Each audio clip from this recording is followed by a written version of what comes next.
अस्सलाम वालेकुम, मैं हूं मोहम्मद सलमान और आप देख रहे हैं प्रोग्राम स्टॉक गाला।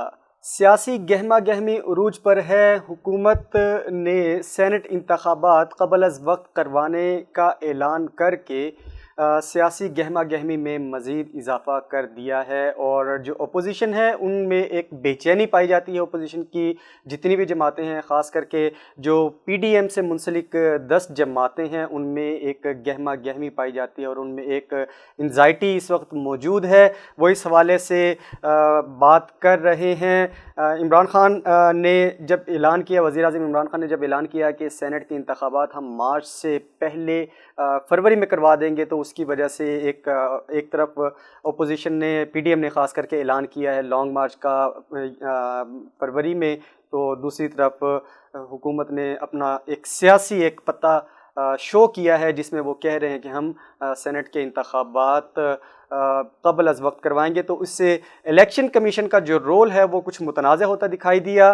तो इस पर आज इलेक्शन कमीशन की जानिब से एक बयान सामने आया, उनकी तरफ से एक प्रेस रिलीज़ सामने आई जिसमें उन्होंने कहा कि सेनेट की खाली होने वाली नशिस्तों पर इंतखाबात का इनेकाद 10 फरवरी से कबल नहीं हो सकता। इलेक्शन कमीशन की जानिब से जारी करदा इलामिये में कहा गया है कि सेनेट के निस्फ अराकीन 11 मार्च 2021 को रिटायर्ड हो जाएंगे और आइन के मुताबिक जो नशिस्तें खाली होंगी और अपनी मियाद पूरी करेंगी, इसके बाद उनका जो इलेक्शन का इनेकाद है वो 30 दिन कबल नहीं हो सकता। इस तरह सेनेट की खाली होने वाली इन नशिस्तों पर जो इंतखाबात का इनेकाद है वो 10 फरवरी 2021 से कबल नहीं हो सकता। इलामी में मज़ीद कहा गया है कि आम तौर पर सेनेट की जो गुज़िश्ता 4 से 5 जो इंतखाबात मार्च के पहले हफ्ते में मुनक़िद होते रहे हैं, और इस बार इलेक्शन कमीशन और आइन और कानून के मुताबिक मुनासिब वक्त पर इन इंतखाबात की तारीख का ऐलान करेगा और एक इंतखाबी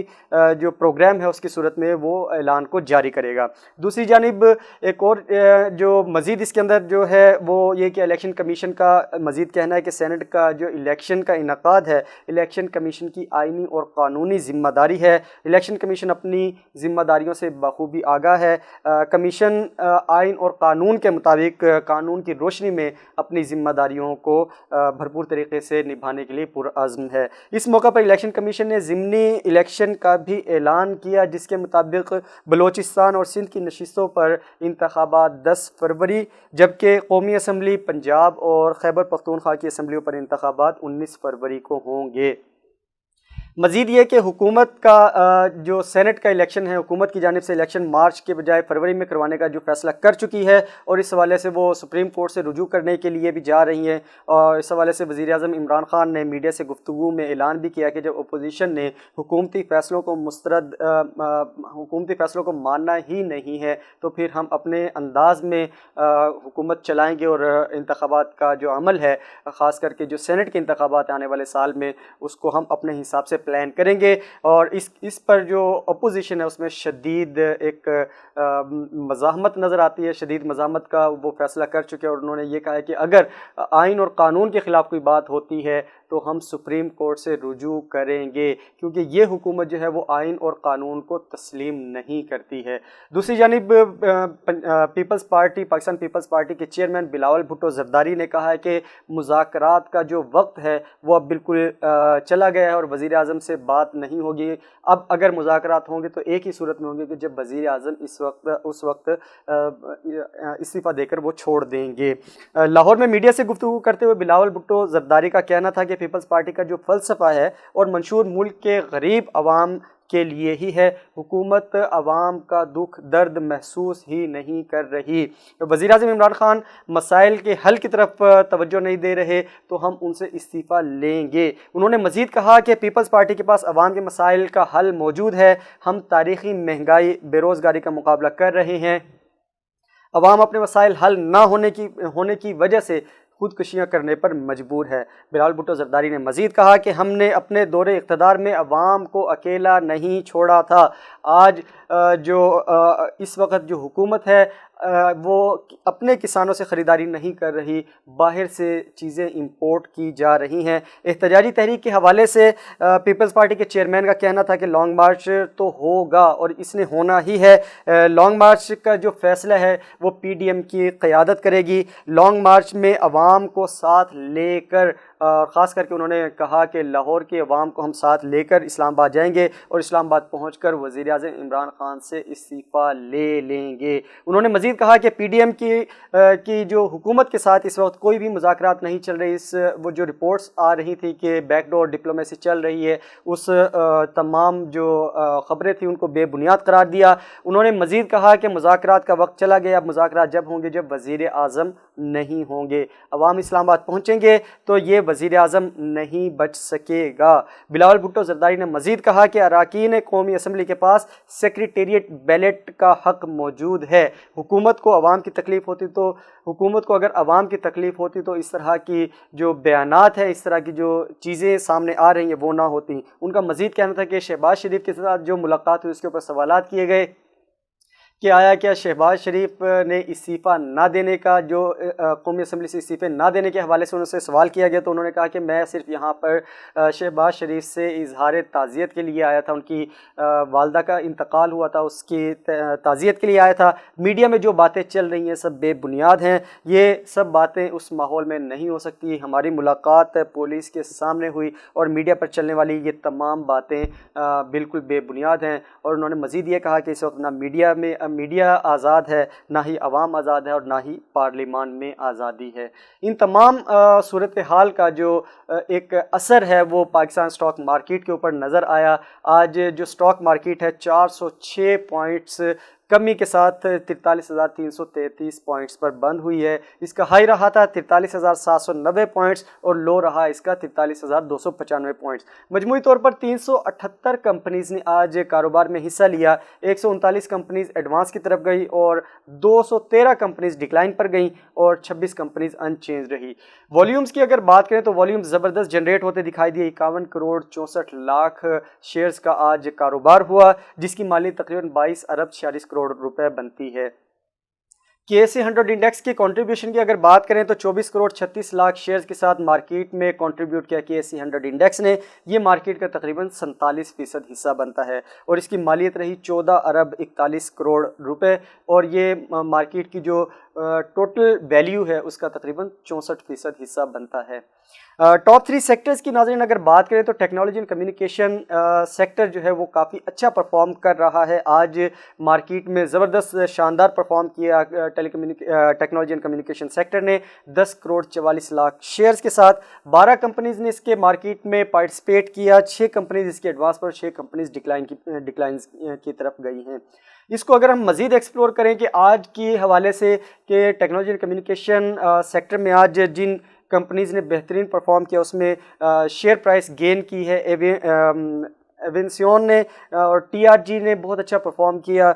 उसके अलावा नेटसोल ज़बरदस्त परफॉर्म करता हुआ नज़र आ रहा है। पाक डाटाकॉम ने बहुत अच्छा परफॉर्म किया और इसके अलावा वर्ल्ड टेलीकॉम लिमिटेड ने भी बहुत अच्छा परफॉर्म किया है। दूसरे नंबर पर रहा, आज दूसरे नंबर पर जगह बनाई जिस सेक्टर ने वो है invest capital investment banks.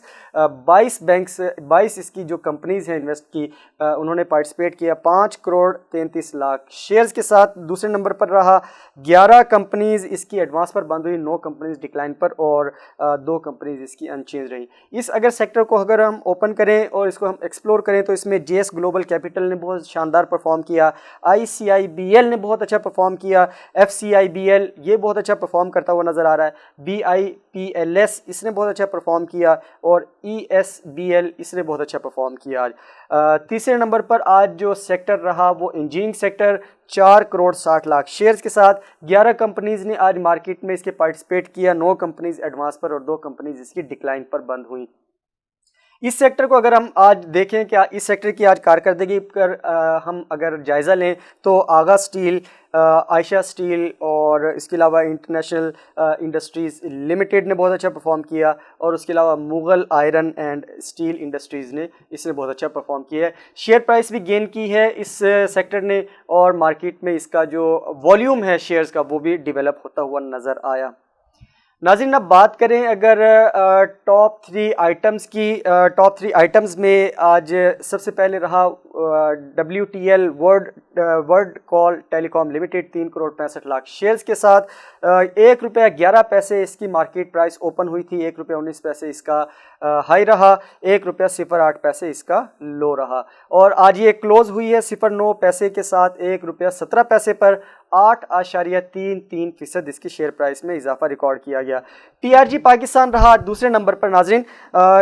TRG Pakistan obviously पिछले 3 हफ्तों से एक बेहतरीन परफॉर्म करता हुआ नज़र आ रहा है। 3 करोड़ 51 लाख शेयर्स के साथ मार्केट में दूसरे नंबर पर रहा। 75 रुपये 75 पैसे के साथ इसकी मार्केट में शेयर प्राइस ओपन हुई थी। 77 रुपये 65 पैसे का इसने आज हाई देखा और 75 रुपये 35 पैसे का इसने लो देखा है। आज इसकी जो शेयर प्राइस है उसमें 85 पैसे का इजाफा हुआ और ये बंद हुआ है 75 रुपये 71 पैसे पर। कल के मुकाबले में जो लास्ट मार्केट बंद हुई थी फ्राइडे की मार्केट 1.41% इसकी शेयर प्राइस में इजाफा रिकॉर्ड किया गया। ICIBL invest capital investment banks का जो एक पोर्टफोलियो है, जो स्क्रिप है, वो रहा तीसरे नंबर पर 3 करोड़ 10 लाख शेयर्स के साथ 2 रुपये 69 पैसे पर इसकी मार्केट में शेयर प्राइस ओपन हुई थी। 3 रुपये 11 पैसे इसका हाई रहा और 2 रुपये 28 पैसे इसका लो रहा। 99 पैसे इसकी आज शेयर प्राइस इंक्रीज हुई है। 3 रुपये 10 पैसे पर ये मार्केट में इसकी शेयर प्राइस बंद हुई। लास्ट वर्किंग डे के मुकाबले में इसकी जो शेयर प्राइस है उसमें 46.92% इसकी शेयर प्राइस में इजाफा रिकॉर्ड किया गया। नाज़रीन अब बात करते हैं गेनर्स और लूजर्स की with respect to share price increase और डिक्रीज। तो SRVI 64 रुपये 52 पैसे इसने आज गेन किए हैं, 924 रुपये 87 पैसे पर बंद हुआ। PAKT ने 49 रुपये आज गेन किए, 1599 रुपये पर बंद हुआ। GLPL ने आज 34 रुपये गेन किए, 487 रुपये 41 पैसे पर इसकी आज मार्केट में शेयर प्राइस बंद हुई है। लूजर्स में अगर देखें तो UPFL ने आज 1000 रुपये लूज़ किए हैं, 12,600 रुपये पर बंद हुआ। नेस्ले पाकिस्तान 165 रुपये आज इसने लूज़ किए, 6,735 रुपये पर बंद हुआ। मारी पेट्रोलियम 28 रुपये 68 पैसे इसने लूज़ किए हैं और ये बंद हुआ 1,391 रुपये 79 पैसे पर। नाज़रीन अब बात करते हैं एशियन स्टॉक मार्केट की। तो एशियन स्टॉक मार्केट की जो सूरत हाल है वो कुछ मिला जुला रुझान नज़र आता है। ऑस्ट्रेलिया की मार्केट में 4 पॉइंट्स की कमी रिकॉर्ड की गई। चाइना की मार्केट में 25 पॉइंट्स का इजाफा रिकॉर्ड किया गया। हांगकांग की मार्केट में 191 पॉइंट्स का इजाफा रिकॉर्ड किया गया। इंडिया की मार्केट में 1406 पॉइंट्स का इजाफा रिकॉर्ड किया गया। जापान की मार्केट में 48 पॉइंट्स का इजाफा रिकॉर्ड किया गया और ताइवान की मार्केट में 135 पॉइंट्स का इजाफा रिकॉर्ड किया गया। नाज़रीन प्रोग्राम में शामिल करते हैं एक वक्फे के बाद हाजिर होते हैं।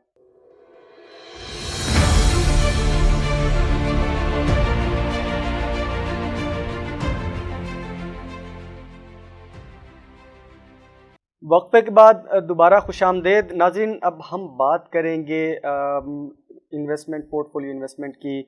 तो पहले हम बात करते हैं फॉरेन इंडिविजुअल्स की। फॉरेन इंडिविजुअल्स के अकाउंट्स में 80,04,000 रुपये की आज सेलिंग रिकॉर्ड की गई। ओवरऑल हमें सेलिंग नज़र आ रही है फॉरेन अकाउंट्स के अंदर और फॉरेन कॉर्पोरेट्स के अकाउंट्स में सेलिंग नज़र आई हमें 49 करोड़ 27 लाख रुपए की। ओवरसीज़ पाकिस्तानी के अकाउंट्स में 23 करोड़ 23 लाख रुपए की सेलिंग नज़र आई। ओवरऑल जो नेट हमारी जो FIPI बनती है वो 73 करोड़ 31 लाख रुपए सेलिंग के साथ बनती है। लोकल्स की अगर बात करें तो इंडिविजुअल्स परचेजिंग करते हुए नज़र आई, ह्यूज परचेजिंग नज़र आई है 68 करोड़ 39 लाख रुपए की। फॉरेन कंपनी इंडिविजुअल का लोकल कंपनीज़ की अगर बात करें तो उसमें परचेजिंग हमें नज़र आई है 5 करोड़ 20 लाख रुपए की। बैंक्स और DFIs का जो अकाउंट है वहाँ पर हमें सेलिंग नज़र आई है 25 करोड़ 15 लाख रुपए की। नॉन बैंकिंग जो फाइनेंशियल कंपनीज़ हैं वहाँ पर 1,33,000 रुपए की हमें सेलिंग नज़र आई है। म्यूचुअल फंड्स के अकाउंट्स में सेलिंग होती हुई नज़र आई 9 करोड़ 75 लाख रुपए की। अदर ऑर्गेनाइजेशंस का जो अकाउंट है उसके अंदर सेलिंग नज़र आई हमें 11 करोड़ 50 लाख रुपए की। ब्रोकर्स प्रोप्राइटरी ट्रेडर अकाउंट है जो उसके अंदर हमें परचेजिंग नज़र आई है 19 करोड़ 64 लाख रुपए की। और इंश्योरेंस का जो अकाउंट है उसके अंदर हमें 26 करोड़ 49 लाख रुपए की हमें परचेजिंग नज़र आती है। ओवरऑल अगर मजमूई तौर पर मार्केट की बात करें तो मार्केट ने अपना एक इस्तेहकाम है उसको कायम किया हुआ है। 43,000 का लेवल जो है उसको बीट अप नहीं होने दे रही मार्केट। 43,300 का लेवल है जिसके ऊपर मार्केट इस वक्त काम कर रही है। मार्केट के अंदर किसी किस्म का कोई पैनिक नज़र नहीं आता है। ओवरऑल अगर देखें तो 43,300 के करीब अगर ये 43,000 तक भी जाती है, मार्केट नीचे की तरफ भी आती है, तो किसी किस्म का कोई अभी पैनिक मौजूद नहीं है। अपनी रेजिस्टेंस और सपोर्ट के साथ भरपूर परफॉर्म कर रही है। मार्केट के अंदर वॉल्यूम्स शानदार जनरेट हो रहे हैं। इन्वेस्टर्स के लिए ज़बरदस्त जो एक टाइम है वो बहुत बेहतरीन है। आने वाले दिन जो है, जैसे बताया गया था कि ये 4 दिन है, ये चारों के चारों फ्यूचर रोल ओवर के दिन है। अगले दिनों में रिजल्ट्स भी आने वाले हैं, तो रिजल्ट्स पर भी हम बात करेंगे। तो जब भी हम बात करते हैं, हमसे सवाल होता है, जब इन्वेस्टर्स हमसे सवाल करते हैं कि इन्वेस्टमेंट किस तरीके से की जाए, कौन कौन से सेक्टर्स में की जाए, तो हम डे बाय डे हम आपके साथ शेयर करते हैं। बैंकिंग सेक्टर, फार्मास्यूटिकल सेक्टर बहुत अच्छा परफॉर्म कर रहा है, इंजीनियरिंग सेक्टर बहुत अच्छा परफॉर्म कर रहा है, रिफाइनरी सेक्टर बहुत अच्छा परफॉर्म कर रहा है, उसके अलावा टेक्नोलॉजी एंड कम्युनिकेशन सेक्टर बहुत अच्छा परफॉर्म कर रहा है।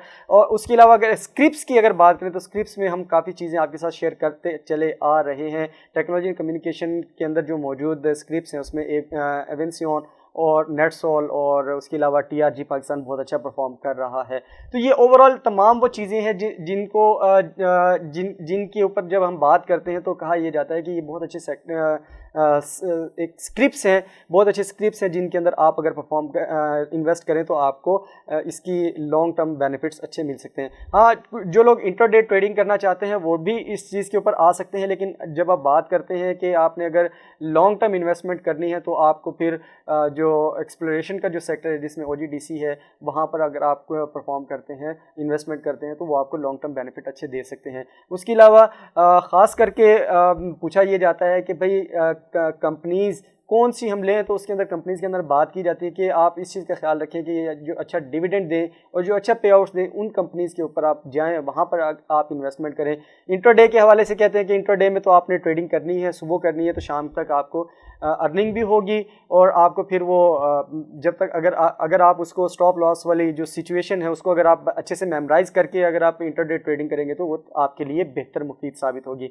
आने वाले दिन में यानी कल के दिन में जो एक्टिविटी है, नज़र ये आ रहा है हमारी जो डेटा के हवाले से जो मार्केट का जो फ्लो नज़र आ रहा है, उसमें हो सकता है कि मार्केट कल को थोड़ा सा नीचे की तरफ मज़ीद जाए, लेकिन ऐसा पैनिक होने की ज़रूरत नहीं है। ये भी पॉसिबिलिटी है कि ये 400 का लेवल क्रॉस करे, लेकिन इसी वो साइडवे रेंज के अंदर ही रहेगी मार्केट अभी, जब तक कि इस तरह की कोई नहीं आ जाती है। कुछ लोग इस चीज़ का भी इंतज़ार में कि रिज़ल्ट्स आ जाएंगे तो रिज़ल्ट्स के बाद जाके वो इन्वेस्ट करना चाहेंगे, या कुछ जो पॉलिटिकल डायनामिक्स है वो तब्दील हो रहा है, पॉलिटिकल बयानात जो दिए जाते हैं उसकी वजह से भी कुछ सूरत हाल ऐसी बन सकती है। ओवरऑल मार्केट के अंदर किसी किस्म का कोई पैनिक मौजूद नहीं है, चीज़ें बहुत स्मूथ काम कर रही हैं, तमाम सेक्टर्स के अंदर तमाम स्क्रिप्ट्स बहुत अच्छा काम कर रहे हैं। आप अगर काम करेंगे तो वो एक चीज़ हम आपके साथ हमेशा शेयर करते हैं कि आप नफ़े के अंदर जब आप बेचते हैं तो आपका जो कॉन्फिडेंस है वो हाई होता है, और आपको काम करने का भी वो एक